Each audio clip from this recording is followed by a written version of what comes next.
One Economic Freedom Fighters member was kicked out of the group after it was claimed that he had insulted party leader Julius Malema on social media. The member, a member of the student command of the Economic Freedom Fighters, was fired immediately. Please kindly subscribe to our channel. Turn on the notification bell so as to get all our updates. Questions have been raised about the EFF's internal tolerance for dissent and the possible consequences for the party's future unity due to its strong stance against any perceived act of disrespect or insubordination to its leadership. In a statement made public, the ousted members stated, "Unfortunately, we have been expelled from the EFFSC and ultimately the EFF. But we are not guilty of having a moral opinion. The only issue we ran across was our discontent with the leadership. Democratic centralism has been transformed by the authoritarianism of the prevailing side, and disagreement is not a sign of a lack of discipline."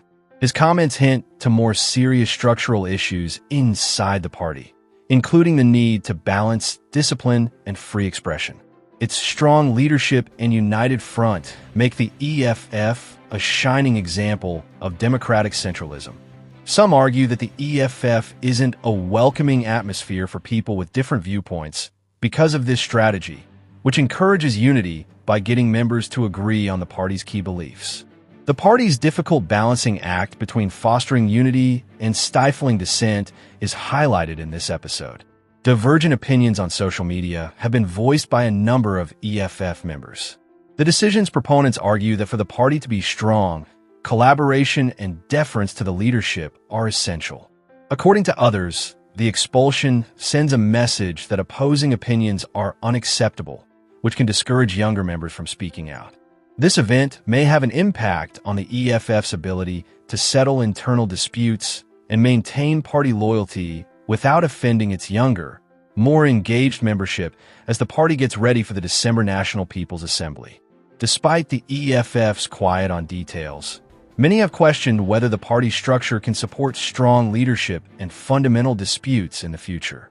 Once more, Juliusmalema, the leader of the Economic Freedom Fighters, EFF, has firmly opposed a planned hike in the value-added tax, VAT, as South Africa's financial talks approach a crucial point.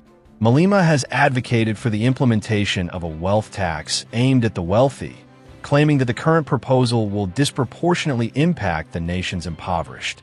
Internal disagreements over economic strategy have caused the Government of National Unity, GNU, to postpone the national budget presentation in a way never seen before. The African National Congress's ANC plan to raise VAT from 15% to 17% in order to raise more money for the state is the main source of dispute. However, important GNU coalition members, especially the Democratic Alliance, DA, have strongly opposed the initiative. The DA contends that the VAT increase will make matters worse for many South Africans, who already face exorbitant living expenses. Alternative taxation strategies in Malema's opposition. Juliusmalema has been outspoken in his opposition to the VAT hike, arguing that it will unfairly affect those with lower incomes. He has instead proposed other taxing policies, such as the wealth tax, which targets wealthy people to make sure they pay more into the public coffers. Higher corporate taxes, increasing corporate tax rates in an effort to divert financial accountability from the working class. In a recent speech, Malema said, "The VAT discussion is not going in the right direction because we have a budget that is more empathetic on spending, but they don't talk about how they're going to generate money other than taxing the poor." Claims of negotiations with the ANC are denied by the EFF. Malema has rejected any continuing talks between the two parties amid rumors that the ANC may turn to the EFF for help passing the budget in light of DA resistance. He reaffirmed the party's commitment to defending the rights of South Africa's most disadvantaged groups and underlined that the EFF had not been contacted about the VAT plan. Tensions in coalitions and possible political changes. Deep rifts inside the GNU have been revealed by the VAT controversy, casting doubt on the coalition government stability.